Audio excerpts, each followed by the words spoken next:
Thank you for getting us back on time. We appreciate that. We'd all like to get out a few minutes early so we don't have to brave the Austin traffic. Next, I'd like to introduce Meredith Gray. She is the Conservation Program Coordinator, Sustainable Urban Agriculture and Community Gardens and Wildlife Austin Program, the Nature-Based Programs Division with the City of Austin Parks and Rec Department. You do a lot of stuff. Okay.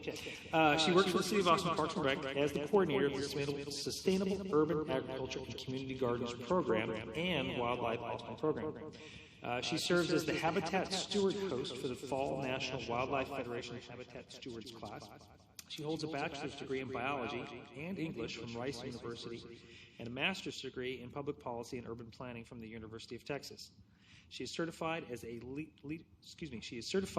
Leadership in Energy and Environmental Design accredited professional, LEED AP, and wants to see more nature in public spaces. She believes that more landscape gardens should be edible for wildlife and for humans. So, with that, please welcome Meredith Gray. Thanks for staying for the last session, everyone. Hi, everyone. Thank you very much for that wonderful introduction. First of all, I'd just like to say, yes, my name is Meredith Gray, and I've been working with Parks and Recreation for 2 years. I'm very excited about the role I can play in increasing nature in public spaces by working with both the Wildlife Habitat Program through Wildlife Austin, along with my colleague, Lawan Tucker. The two of us coordinate the Wildlife Program.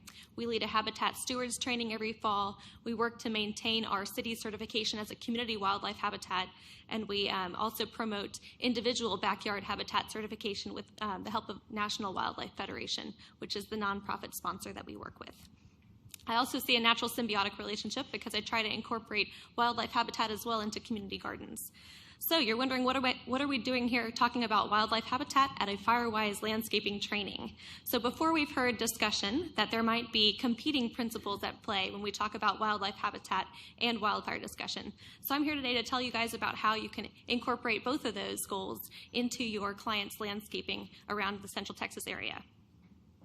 And I would like to say, too, that I heard Mr. Botner earlier today talk about lantana. Lantana is excellent for pollinators, so that's one to think about as well.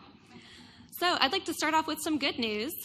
We're actually considered #1 in the country for wildlife habitat. Is this news to anybody? This was actually news for us. We were very excited to win this award. This is through thank you guys. This is from National Wildlife Federation. They announced that earlier this spring. And we're considered #1 in the country for wildlife habitat because we have so many wildlife habitat advocates in our area. We have the most certified habitats per capita. And when I say certified habitats, those are individuals who've certified their landscapes with National Wildlife Federation. We also have the most number of schoolyard habitats per capita. So all those factors together helped us to win this award with National Wildlife Federation. So we actually beat out Portland, Oregon. So that's always kind of a really cool thing when we can beat Portland, Oregon in something green, right? That's exciting. So just moving on here, who here has a certified wildlife habitat in their yard? Show of hands. Okay, I see 1 or 2. So maybe this is something you guys might be interested in learning about. I can tell you guys that your clients, your landscaping clients, are going to be very interested in wildlife habitat and in trying to figure out ways that they can incorporate wildlife habitat while they're also residing in areas that are in wildland urban interface areas. So, I'm sorry? Absolutely, if it's in your area. If you're sharing the same household, yes. You're saying like native wildlife, like man-made human wildlife? That's a different type of wildlife. All right, so thank you guys for letting me know already who has certified wildlife habitat. Just looking at this map, this shows all of our certified wildlife habitats through the end of 2014. So we actually have some more to add in 2015 as well. But through the end of 2014, we had 106 new certified habitats for over 2,154 certified wildlife habitats in Austin total. So our goal with our Wildlife Austin program is to think about wildlife corridors in our Central Texas area and to try to link up these existing habitats with our creeks and our waterways and our parks and also our Travis County natural spaces to really increase the amount of wildlife corridors, because wildlife doesn't stop at a fence in your backyard. Although maybe humans would be more likely to stop at a fence, wildlife just keeps going. And so you want to make sure that we do have those continuous spaces for wildlife to feel welcome in our Central Texas area. So I think you guys have seen something similar to this before, and this is actually 5 years old already now, too. But just showing how much population growth has had an effect in our Central Texas area. We are gaining population in the wildland urban interface area. And that's why, of course, we have a wildland urban interface dedicated unit within fire, our wildfire division. And so just a quick overview of why that's important. Because that population growth is flowing into our traditionally natural areas, we have more lives and properties at risk from that encroachment. And of course, the wildland urban interface are in areas where they would have been naturally in the path of fire and increasingly in the wake of future fires as well. This is also relevant from a habitat fragmentation standpoint. So as you develop into wildland urban interface, you take areas that would have had more interior species and interior habitat, and that's fragmented into 2 or more areas that are smaller areas. Therefore, you're increasing that interior habitat amount. I'm sorry, you're increasing the edge habitat amount, and you're decreasing that interior habitat amount. So if you'll notice here, this graphic is probably not from Texas because we don't really have bears here. I think at one point we might have, but not anymore. But at any rate, you're decreasing the amount of those larger species, and you're increasing the smaller species and those more kind of like edge habitat species, such as deer. I know that that's an issue for a lot of the folks in this room. So what does that mean? You get, yes, more wildlife in your trash and in your area because they're opportunists, just like humans are. They're looking for areas that they can exploit, areas that they can find food. So if you don't want wildlife digging through your trash, it might be a good idea to provide some food sources for them as well. And so we also, of course, want to consider what it means that we have increasing wildland urban interface areas. So I know you guys have seen this graphic earlier today.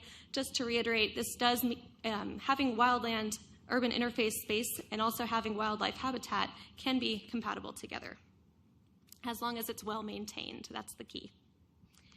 So I believe that you guys are familiar with this as well. This is showing your zones of your home ignition zone here, zones 1, 2, 3, and 4, and those radiate outward from the area of your home itself or your client's home that you're working on a landscaping project for.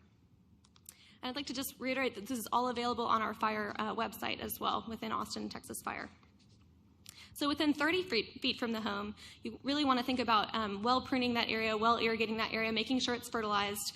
And I can't reiterate enough the importance of drought-resistant native plants. If they're drought-resistant, they're going to be less likely to dry out and to cause danger in the future if it gets to be a very wildfire-prone day or a red flag day. You're going to have better success if you don't have anything really dry next to your house. And of course, the next zone outward would be 30 to 100 feet from the home. You want to establish vegetation with plants that are lower growing, and low growing is important because they're not going to need as much maintenance. Well irrigated, of course, and less flammable.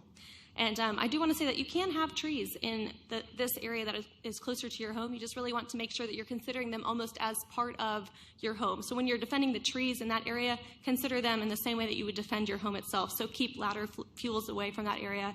You want to think about island landscaping and barriers. So just really making sure that if you've got a tree in that area you want to save, consider that almost as if you're protecting it along with your home.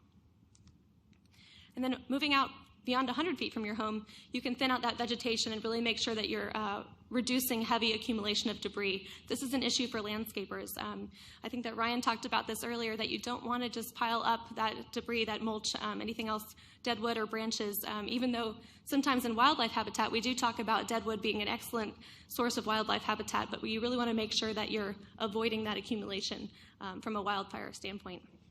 And of course, the canopies of tall trees should not be touching. So thinking about grasses, a lot of our native grasses are excellent for wildlife habitat, but when those are dry, they really do provide good fuel for fire, and then that provides a path for the trees to burn.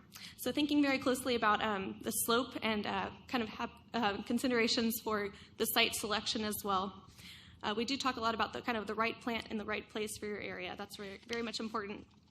And it's also important to consider how what the fire history of your landscape would have been. Because wildfires are cyclic in nature, it's also often important to tell a client, your house might be in an area that would have naturally burned once every 10 years or so. And so that's important to think about. Now you're taking that and you're taking it out of that area. And so if there's areas nearby that would still burn naturally every 10 years, you have to kind of think about what that means for their house in that area as well. So talking about design and installation here, we've got a couple different elements of landscaping: function, fit, financial considerations, and also the fun element of that. So the function, of course, is the most important factor.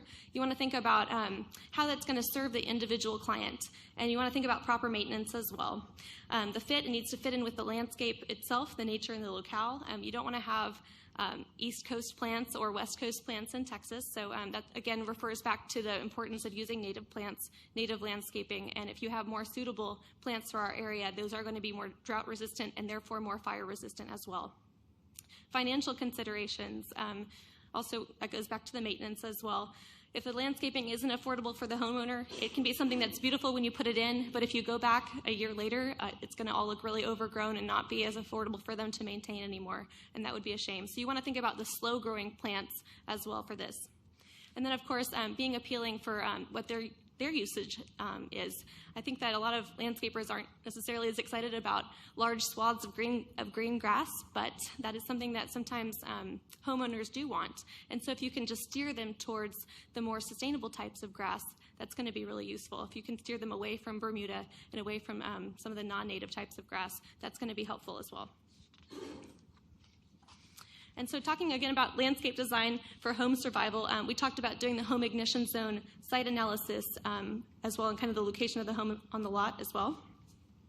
And the thinking about the terrain, the native vegetation, just putting that all together, I think that you all could offer a lot of value to your clients by providing that assessment as part of your portfolio that you can offer to clients, and just showing what that would look like, kind of a template of a landscape assessment.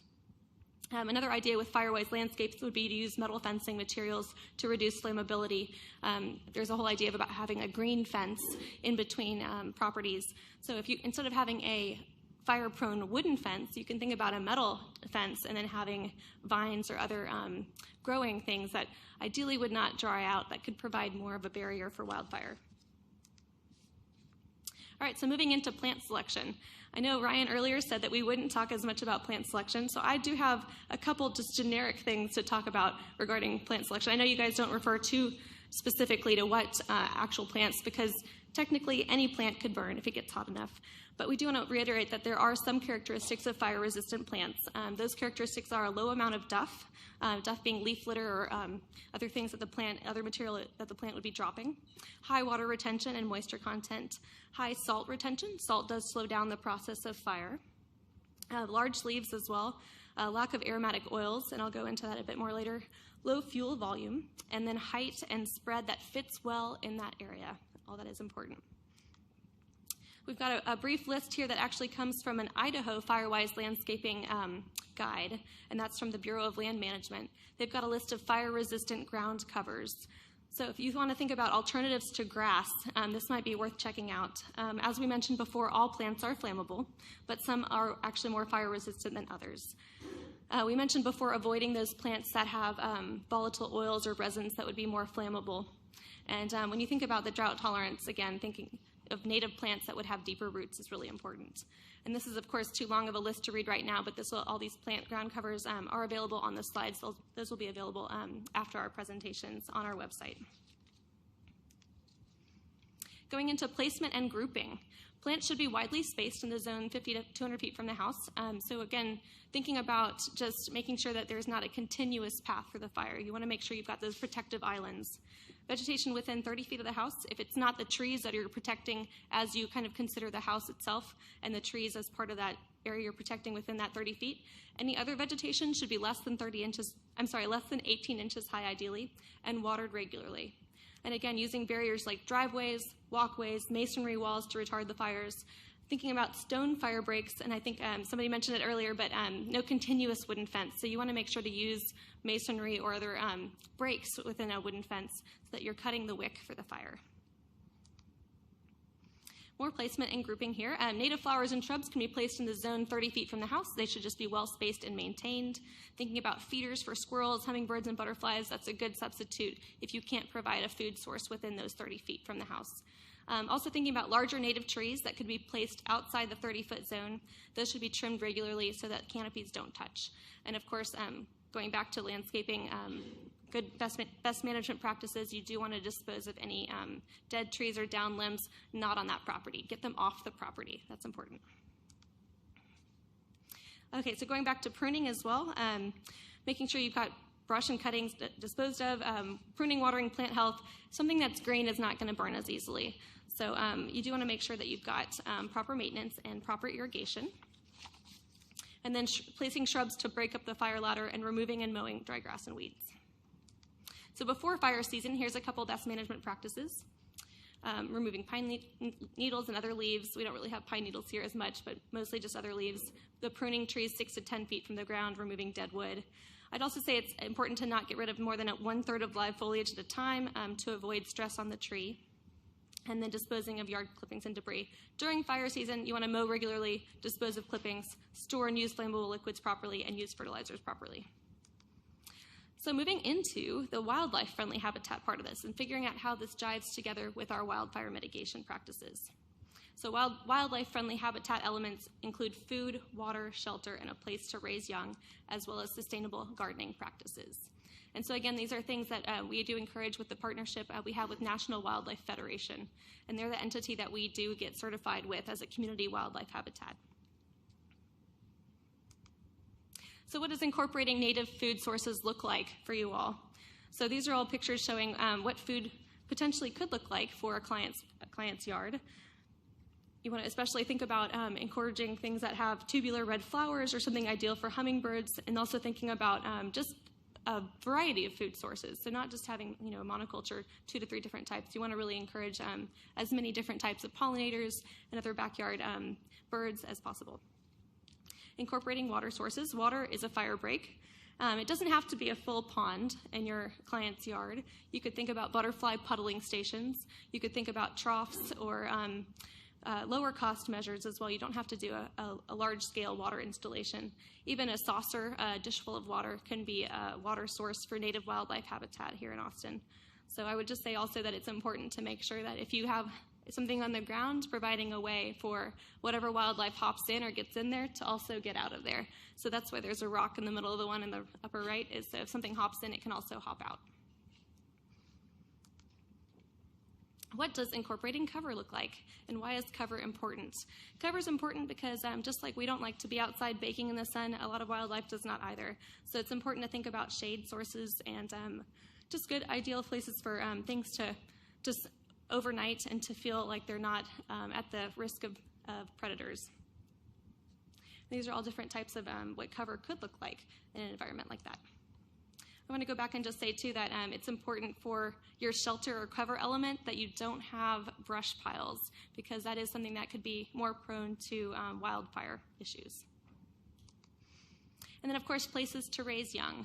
That's going to be really important for National Wildlife Federation. We want to encourage wildlife habitat for future generations of wildlife as well. So thinking about either owl boxes or nesting boxes or really good larval host plants for your insects as well. What do sustainable gardening practices look like? So we talked about mulching a little bit already. I think you guys have heard this before because this is the last of the landscape professional series, but it's really important to think about the donut type of mulch as opposed to the volcano type of mulch. Does everybody know what I mean when I say that? So you don't want to have a little volcano cone of mulch, you want to have a ring donut of mulch around the tree. And you want to make sure that the mulch is not actually touching the trunk of the tree as well. So mulch, as long as it's done properly, can help with wildfire reduction, so you don't have the bare, dry ground. But if mulch gets to be too much and it's too dry, then that could be an issue. So you want to really stay on top of that as well. So water recycling, water conservation is a sustainable gardening practice. Rainwater harvesting, composting, and then not using any pesticides or reducing the amount of pesticides that you use on site. And so going through real quick, we do actually provide a method for you all to get certified through our National Wildlife Federation partnership. The Wildlife Austin program has a prepaid $20 application, so your taxes have already paid for it. So if you guys would like to apply to us, we can send you one of these applications for free in the mail for either you or for your clients. So you could list that as one of your services that you can help folks get wildlife habitat certified. And so also going back into the wildlife landscape principles, we want to talk about the importance of biodiversity, using layers, while reducing ladder fuels. I should talk about that balance a little bit. Paying attention to edges and also using native plants. So what does diversity look like? Low habitat diversity means you're going to have fewer wildlife species. A higher habitat diversity equals more wildlife species. But you might notice the picture on the right looks like the bad picture from some of these Firewise brochures because of the crowding. So I would say while you do want to encourage multiple types of trees or types of shrubs in your area, to really be careful with how those work together to possibly create ladder fuels. And I think it's important too that Michelle was talking about limbing up those trees and making sure that you're reducing the amount of fire that could go travel upward. And so we talked about edges before. So what do edges actually look like in your yard? Layering and edges are definitely important. So there are different types of wildlife for each layer of habitat. I think this is a really interesting diagram in the upper left. It shows different types of birds that are frequently found in the different layers of habitat. There's different heights in the vegetation. And so if you're missing some certain plant layers, you could actually be missing those wildlife species. But again, this picture on the left sometimes looks like the bad picture from the Firewise brochures. So you want to make sure that while you do have multiple layers, they're not too close together.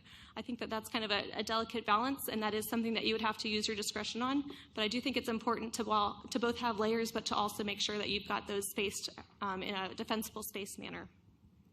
And then, of course, edge habitat is important. Edges occur where different types of habitat meet. And so that can actually work really nicely with your defensible space landscaping and your zones radiating outward of what types of plants you feel are safe to have within those zones. So again, how to help? You want to make sure to use native and adapted plants as much as possible. We have an excellent native and adapted plant guide. That's our Grow Green Plant Guide, which can be found on the Watershed Protection homepage. And I know that you guys are probably familiar with that because you are here in the landscape professional training, but please do make sure to give those to your clients as well. Choosing plants with diverse colors can really help a lot. Choosing flowers with different shapes and sizes will attract a variety of pollinators and birds and other types of wildlife. And then also plants with varying heights and growth habits and flowering times. You want to really consider seasonal diversity as well. You don't want to have everything bloom in spring and then not have any food sources for the fall, because that would be a shame. You want to include plants that provide for butterfly larvae, as well as nectar and pollen-producing flowering plants. And so I think that we've gone over this before in this class, but just wanted to reiterate what types of native plants, what are native plants actually? They are different from adapted plants. So when we say native, we're actually meaning the plants that are here prior to European settlement. Adapted plants would have arrived after European settlement, but have adapted, or they're not going to spread aggressively beyond their natural habitat. And invasive plants are those that do spread aggressively beyond their native habitat. Exotic plants are the opposite of native, of course. And then exotic and invasive are the very worst ones. Those are the plants that spread aggressively outside of their native habitat. So moving into some good wildlife plants for the fall. We always want to say that when you take out something that's invasive, you want to make sure that if you're taking out like an invasive plant like Nandina that has berries, to think about then including a native plant that has berries. Just because if you're taking away someone's coke, you want to provide them with something, healthy water for them, so that you're not just taking away the food source entirely. So thinking about other food sources that are native and good wildlife plants, we've got American beautyberries, one of our favorites to recommend because it's really good for wildlife and has excellent color. Coral berry is another really good one. Does well in moist soil, but there are some good options in our wildlife native and adapted plant guide for options that are good for drier soil as well. Those might do better in the wildland urban interface area. Fall obedient plant. This one's really good in many soil types. Big muley, so this is a dangerous choice, putting a grass on this list, but it does have nice fluffy seed heads in the fall. It needs very little water, and if you're maintaining it in an area that's not directly adjoining the house, you could actually incorporate it as part of that within the 30 feet radiating outward from the home. As long as I would just say don't put it directly next to the foundation, be smart about not putting it next to wooden decks or anything like that, but make sure that it's well placed. So, of course, I would be remiss not to mention our Monarch initiative right now. The City of Austin's really trying to encourage the production and promotion of monarch wildlife habitat because the monarch is actually our state insect here in Texas, and it is in decline. We happen to have a monarch corridor that runs right alongside I-35. If only they had known, right, they would have maybe chosen a different route. But so the monarch butterfly is in decline, and one of the major things that we can do and that we can help our clients to do is to plant more milkweed in the Central Texas area. A lot of milkweed is hard to establish. The most prevalent milkweed you'll probably see is the one in the center here, and that's actually tropical milkweed, and that is the one that needs to be cut back in the fall because otherwise monarchs will overwinter on that one, and that can be dangerous because then they tend to not fly onward, and then they die in the winter. So the better types of milkweed would be, you've got green milkweed, you've got antelope horn milkweed, and some of the other more native Texas varieties would be better. But these are good to have in your garden year-round. And then sunflowers, of course, the seed heads are really good for wildlife value, and they're really colorful. So we do have, I want to mention, we do have an entire wildlife landscaping guide as part of the Grow Green collection. And some of those examples can be found online. And so we have a demonstration habitat, if you guys would like to visit. The Parks and Recreation main building at 200 South Lamar has our demonstration wildlife habitat in front of it. And I would say that while it doesn't look maybe quite as landscaped as it does in the right here, quite as it's grown up quite a bit, so it's not quite as small as it was here in the picture on the right. But I think you can see a good example of wildlife habitat in the Austin area and thinking about how you could incorporate that into the landscapes that your clients have as well. So thinking about both the Firewise and kind of the spacing and also wildlife food sources and water sources as well. I think I'm coming to the end, which is good.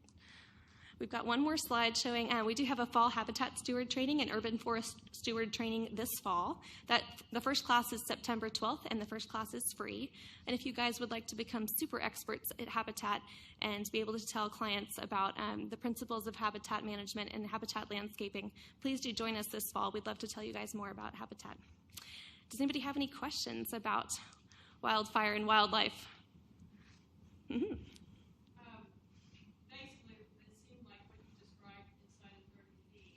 Mm-hmm. It's going to be more limited, yeah. And, because it's like, everyone can say, oh, have like grapes, don't land canopies and the trees touch. But then you have other interior woodland species that need that. Right. I would say you just have to be realistic with your clients and say that you are in the wildland urban interface and you have to kind of adjust your expectations for what you can have. Well, okay. And you also say ground cover. You were talking about that being only 18 inches tall. And how far should they be spaced apart? I would say far enough that you have a fire break. I don't know. So I'm not a firefighter, so I don't know exactly how far would be ideal. In the shrub. I would not include that as ground cover. No, that would be in shrubs. I would say outside of 30 feet would be ideal. Yeah. Yeah. I would say very limited amounts within the 30 feet could be allowed as long as you really make sure that you're protecting it, edging it very well, and thinking about kind of a rock barrier or some sort of other barrier. So you think about the island landscaping and really making sure that there's not a way for grass to creep right up next to it or something. Mm. Oh, good. That's good to know. But how recently? It's been a while. How recently? They were wiped out by the 1870s. Okay. Fair enough. Thank you for mentioning that. Yes, ma'am. Mm-hmm. What natives? So there is a short list. We do have this excellent guide. I would encourage everybody to pick up Firewise Landscaping in Texas, and that's just outside at the front table. It's really good because it does have a couple species. We've got columbine, primrose, violet, phlox. That's within the first 10 feet. And then they've got another section for 10 to 30 feet, bluebells, bluebonnet, aster. Those are smaller. Mm-hmm.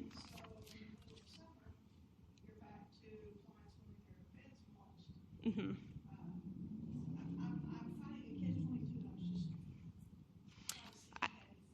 I don't have any solutions necessarily. I just have some thoughts about it being, you just have to be realistic with your clients about what should be surviving in August in the summer next to their houses when they're in the wildland urban interface.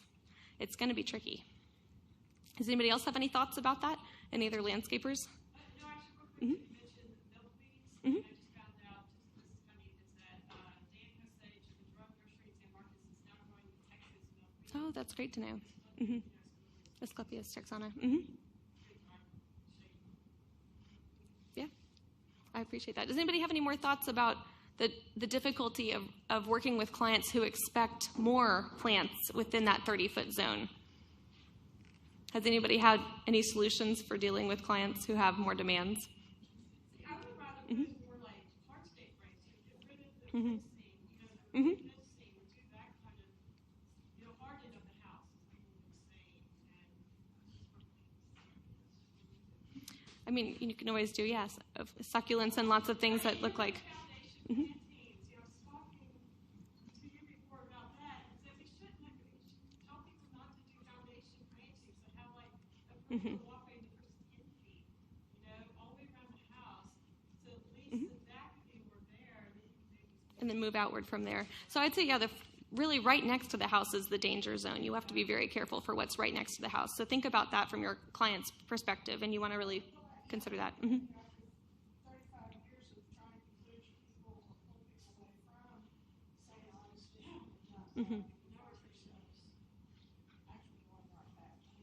honest, because that's what the clients are asking for. So, I mean, as the experts, you guys are the ones who are standing in the point of view of somebody who can be more authoritative in what you're prescribing for your clients. And I do think that they will listen to you if you say that, you've been through trainings and this is what you've learned and what is viable in this area. And one more thing, like,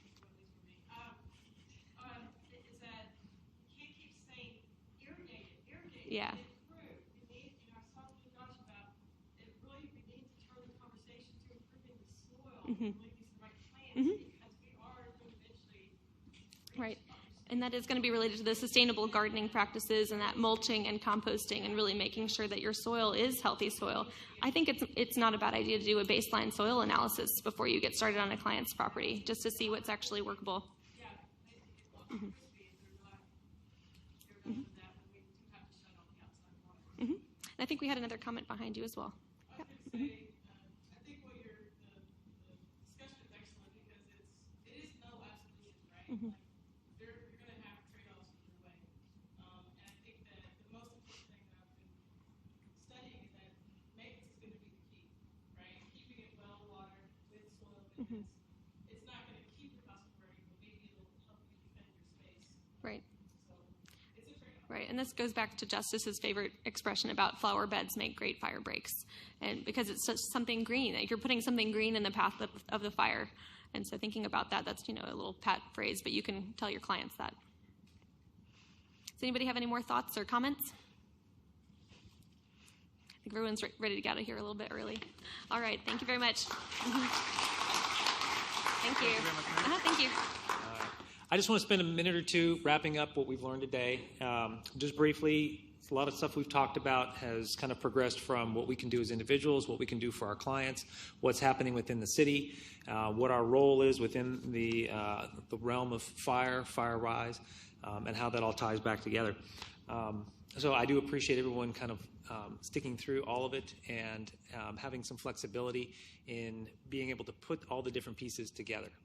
Because that's what we're all here together as a community, putting these pieces together so that we can take the best from what Ryan talked about and add to what Meredith just talked about and kind of put it together and become creative for our clients, become creative for our community in helping solve these problems, because no one individual has all the answers for it. We have to work together collectively.